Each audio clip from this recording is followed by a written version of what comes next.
This is Kathy Beal of EmpowermentUnlimited.net with Astro-Insight for the week of July 6, 2020. This weekend's full moon is going to be with us for a long, long time. It's winding down structural and institutional change that has been in the works for a number of years, amplifying and putting new structures on all kinds of revelations about ugly, unpleasant things we don't like to confront that have been going on under the surface, in closets, in back rooms, in our psyches, behind the scenes, in big money and big power. It's going to be easy to be consumed by a lot of the news, which has been the case for some time. This eclipse gives us the opportunity to change our relationship to all of that, and our immediate response to whatever the personal meaning of this is motivating, speaking our hearts, walking our talk. Communication and information is highly charged emotionally because Mercury is retrograde in the sign of Cancer, and he, in fact, stationed retrograde at the degree of this weekend's eclipse. So when he started his turnaround in June, he was energizing the part of the sky where the eclipse is now taking place. And once he goes direct, he'll be back there at the end of July, July 27. So that's kind of a timeline to watch. But in the meantime, right now, he is slamming into Mars in Aries. This is the second big contact to Mars since he slipped into his home sign at the end of June. A Mercury-Mars square demands talk, demands action on talk. There could be family arguments, family clearing, highly emotional issues coming forth. There's a very strong vibe of walk your talk. You can't just put up with things anymore. You must move forward on what your emotional needs are. Pent-up emotion coming to the fore and driving a terrific amount of behavior right now. Some of it could hurt. Some of it could involve long-standing wounds. Mars is meeting with Chiron, the body in the sky that represents our abiding wound, the part of our being that never heals, no matter how much we work on it. And Chiron in Aries has issues of, let's count them. First off, having to always take action, having to always be the one to handle things, not being able to delegate. Could also involve patterns of being hot-headed, leaping without looking, leaping without involving other people. Could also involve huge issues of wounds to the masculine, wounds of the masculine. This is a gigantic toxic masculinity marker. And as you watch this play out around you, in the people around you, of course, on the news, which will be rampant, look for what is being triggered in your own being and what is now coming up for action, for moving forward in a different way.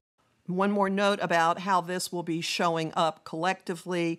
Mars conjunct Chiron in Aries really does seem to encapsulate the me first, don't you tell me what I'm going to do. Arguments going on about facial masks during a pandemic. People fighting over them, attacks on people for not wearing them, attacks on people for wearing them, arguments that being compelled to wear them is a restriction of personal liberty. And while all this is getting stirred up, communication does a slow turnaround. Now, it's not going to clear up immediately because Neptune is still very much in the works right now, but Mercury stations direct on the 12th and very slowly begins moving through the territory in Cancer that he has backtracked through since the week just before the June solstice.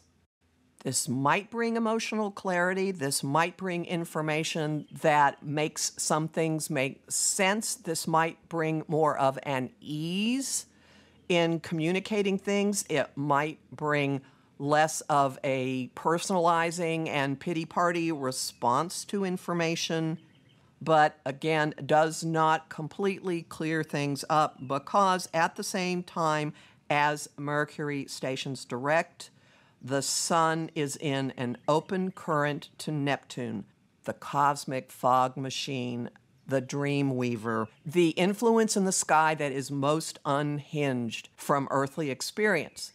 This could go any number of ways. You might feel inexplicably good. You might feel connected to the greater consciousness or all of life. You might feel enormous inspiration or that there's some bigger purpose in everything you're doing. You could experience a tremendous amount of compassion for yourself. You could also decide that you're going to take a break. The weekend of the 12th could be the biggest escapist binge watching. I'm going to go pretend like the world isn't as it is time that we've seen in quite some months. Enjoy it. The energies have been extremely harsh lately, and we are in a long-term reconstruction project. So being kind to yourself and being kind to other people seems to be a pretty healthy way of dealing with all this. Homing thought of the week: walk your talk with feeling. Song of the week: Move On Up by Curtis Mayfield. And the image of the week is looking at the sky and seeing the clouds part and a beam of light, wide, beautiful shaft of light come down and actually connect to the ground. You'll learn more about all this in my forecast for the Capricorn full moon lunar eclipse, which is at my site, empowermentunlimited.net, where you can sign up for my mailing list and book a session with me.